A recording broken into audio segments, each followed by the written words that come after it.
Di tengah kesibukan sebagai anggota DPRD Banjarmasin, Nur Latifah masih menyempatkan menghadiri undangan buka puasa bersama warga Gang Alimawar RT 12, Kelurahan Banuanyar, Banjarmasin Timur, Kamarian Minggu 27 Mei 2018.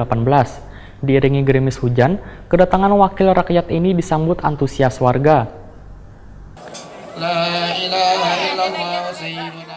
Di tengah kesibukan sebagai anggota DPRD Banjarmasin, Nur Latifah masih menyempatkan menghadiri undangan buka puasa bersama warga Gang Alimawar, RT 12, Kelurahan Banuanyar, Banjarmasin Timur, Kamarian Minggu 27 Mei 2018. Diiringi gerimis hujan, kedatangan wakil rakyatnya disambut antusias warga. Sekretaris Komisi 4 DPRD Banjarmasin Nur Latifah Wetakuni Primatipi usai buka bersama memadahkan sudah menjadi kewajibannya memenuhi undangan silaturahmi ini. Apalagi di bulan Ramadan, bulan nang penuh berkah. Politisi Partai Golkar ini pun memuji kampung yang dijadikan lokasi bukber warga ini karena kreativitas warga yang mampu menyuguhkan corak warna-warni memanfaatkan barang bekas atau limbah rumah tangga. Menurut Nur Latifah, apa yang sudah dilakukan warga ini sangat mendukung program pemerintah terutama dalam mewujudkan kota layak anak. Saya hadir ke sini memenuhi undangan warga, yaitu yang berada di warga Banuanyar, Kelurahan Banuanyar, dalam rangka menghadiri acara buka puasa bersama warga di sini.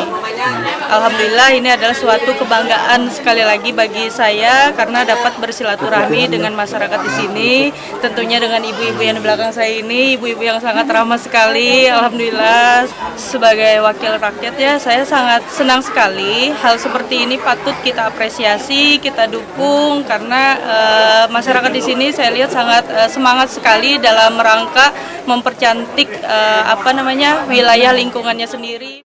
Ketua RT 12 Kelurahan Banuanyar, Abdul Hakim sangat mengapresiasi Nur Latifah yang telah memenuhi undangan warga. Abdul Hakim berharap upaya warga untuk memperindah lingkungan diperhatikan bebuan wakil rakyat seperti kehadiran salah seorang anggota Dewan Nur Latifah. Abdul Hakim juga berharap silaturahmi ini akan terus berjalan sehingga aspirasi yang warga sampaikan bisa terperhatikan dengan baik. Ini inisiatif warga sebelatan itulah supaya anak-anak tuh ada tempat untuk bermain, jadi keadaan laginya kada di jalan ke apa gitu nah, jadi sini aman gitu nah. Diharapkan kedepannya mudah-mudahan bisa maju gitu lah, lebih baik lagi maju. Jadi Kampung pariwisata. Jadi ada dukungan dari anggota dewan kan bahwa mendengar inspirasi masyarakat di sini gitu nah. Jadi apa yang diminta tuh istilahnya didukung lah kita semua Batam buat kepentingan Batam gitu nah. Kegiatan buka bersama ini juga diisi dengan tausiah agama.